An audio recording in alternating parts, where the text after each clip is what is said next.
Unit 9, Lesson 6, Radical and Rational Applications. In this lesson, we want to solve word problems that involve the distance equation, d equals rt, or work problems where the work is the rate times the time, or just any kind of rational or radical function. Remember that in terms of distance problems, we will fill in a distance rate table, a rate times a time equals distance table. If the wind or current goes in the direction of a travel, they add to the value, so they will give a positive W plus R or R plus the current or the wind. And when they go against the direction of travel, such as a headwind or up against a stream, they subtract from the value. So in our first example, Mustafa is kayaking on a river. He travels 5 miles upstream and 5 miles downstream in a total of 6 hours. In still water, Mustafa can travel at an average speed of 3 miles per hour. What is the average speed of the river's current? Again, we have two unknowns. There's the current speed, and then we don't know how long each part of the trip took. We only know the total time. So upstream, that's going against the current, so it's 3 minus the current speed, 3 because the boat itself goes at 3 miles per hour, and then it takes some amount of time t, and then he travels 5 miles upstream. Well, he goes downstream the same 5 miles. This will be 3 plus c because now the current is making him go faster, and because these two times add to 6, this one has to be 6 minus t. So if this one's 2, this one's 4. Then we take the rate times the time equals the distance, and the rate times the time equals distance. This is in this section because in this one, if we solve for the time, we see that we end up with a rational function.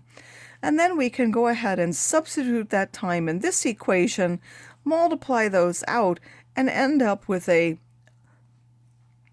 function, which in this case is a quadratic, giving me two times, a negative and a positive, which means t would have to be 5 here in this case. It took him 5 miles upstream, but only 1 downstream. The average speed of the river is 2 miles per hour. Upstream would take 5 hours, 1 mile downstream. Upstream he would go 1 mile an hour, and downstream 5 miles an hour, if those were the questions that were asked. We're also going to do work problems. In work problems, you need to know how work is done based on the rates at which people or machines do the work. So the work is always the rate times the time. So the rate times the first one plus the time for the first one has to be the rate times the second one and the time of the second one. It both do the same work. You also need to know that a combined rate of more than one is just the sum of the individual rates. N times as fast means the rate of the faster is n times the rate of the slower, and the faster one will take 1/nth of the time. In this example, Khalid can refinish hardwood floors 4 times as fast as Jamal. They have to refinish 100 foot squared of flooring. Working together, Khalid and Jamal can finish the job in 3 hours. How long would it take each of them working alone? Well, first of all, we're told that Khalid's rate is 4 times Jamal's rate. So their combined rate, we have to add them together, will give us 5 of Jamal.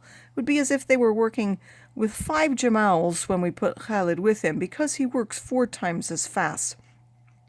The work equals the rate times time is 100, so 5 times RJ times his time. We know that together they finish in 3 hours, and this is their combined rate, has to solve for what the rate of Jamal is now. So 100 times their rate together times their time together. This gives 15 RJ, so if we solve that, rate of Jamal is 100 divided by 15, or 6 2/3 foot squared per hour, and the rate of Khalid is 4 times that. When you multiply by 4, you get 26 2/3 foot squared per hours. And then this means that the rate, if we look at the rate for Jamal and the time for Jamal, this also has to be the work being 100 foot squared. So if we take Jamal's rate, which is 6 2/3, and solve this, we find that Jamal alone would take 15 hours. For this one, if we take the rate of Khalid times the time of Khalid, that also has to be 100. So since we know and substitute this number for the rate and then divide by that, we would find that Khalid would take 3.75 hours. So it would take Jamal 15 hours alone. It would take Khalid 3.75 hours alone. In the guided practice, you're going to continue and solve such problems. There will be more of these than the distance problems because those we've looked at before. In the first question, it says one person can clean the house in 5 hours. A second one helps. The job can be done in 2 hours. How long should it take the second person alone? So first of all, you have to do each one individually. You have that 5 times the rate of this person will have to be the work. And then we know that when they go to second, of course, that would be the 2 rates added together, and times their time of 2 hours, that also has to be the work. So for the first one, you have 5 times the rate of the first one is the work, and then together their combined rate is R1 plus R2, and when you multiply that by their time, which is 2 hours, that also has to be the work. You need to first solve that equation or that system of equations for R1 and R2, or get R2 in terms of R1, and then go back and use that to solve how long T2 is. So you need to put those together and be able to find out and solve at least for time 2 by using their equations. In the second one, it says one printing press can print a newspaper in 6 hours running alone, a second press in 9 hours alone, and a third press in 12 hours alone. If all 3 presses are run, how long will it take the newspaper after a late change? So we know their rates alone. We know the rate for the first one is R1, and its time is 6. So 6 times R1 has to be the work. The second one we also know alone, so its time times its rate alone also has to be the work. And the third one, the 12 times the R3, also has to be the work. Finally, we know that all 3 of them together, which is R1 plus R2 plus R3, is the combined rate. So if we combine them together, we can find an expression in terms of W for the work. This is their combined rate. So we find their combined rate. That's going to be an expression we can get in terms of W by solving each of these for W and substituting. And then whatever that is, whatever the combined rate is in terms of W, you're going to take that combined rate times the combined time, and that will also be the work. Since this has a W and this has a W, they'll cancel, and you'll be able to solve for the combined rate.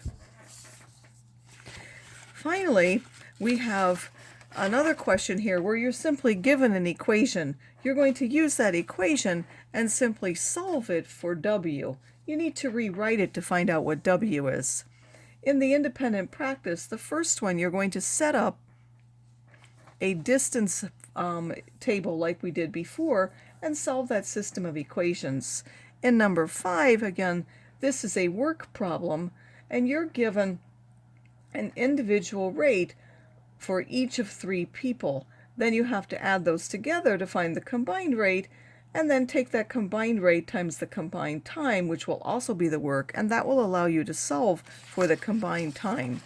Next, you have Tom and Huck, who are starting a business painting fences. They paint Aunt Polly's fence and find that they can paint a 200-foot squared fence in 40 minutes if they work together.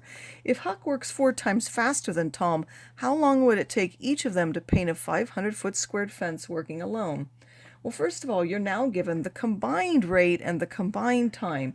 So you have that 40 minutes, and I'll do it in minutes, times the combined rate is 200, so that will allow you to solve for the combined rate. Then you know that Huck's rate is 4 times Tom's rate. And you know that the combined rate is Huck's rate plus Tom's rate, which will now you'll have to simplify. Using those 2 things, you should be able to solve for Tom's time and Huck's time, where Tom would take much more time alone than Huck because Huck works faster.